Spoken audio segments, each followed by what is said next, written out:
Mihman gelecekti.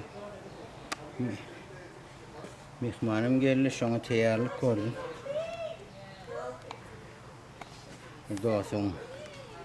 Dostlarım yani bar Turan Klif'ten alıp kayıttım onu.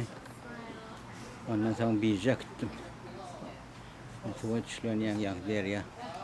Biyic'ti yani. Adam gelip 10 yıldan valla gelmedi. Şu küçük vakti, küçük gelen vakti. Ve aylan korkuda iniydim. Adam her işte oturup bir din olacak oraya. Yine bir bütün Türkmen Milli Eynişimiz o da ata vatanımızın bayrağı. Evet bir şuna diyalog. Bir telfek, Türkmen Milli telfekimiz. Ak telfek, kara telfek. Bir de anıveri hadi teyyalık korkuyoruz.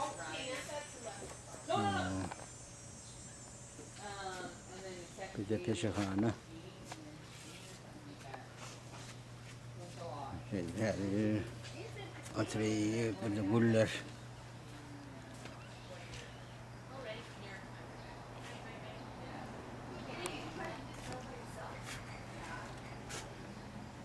Türkmen Milli Aydın Tarif'in İran'a Abdülü Besurat'ı Beysen Kavun Kavun Surat.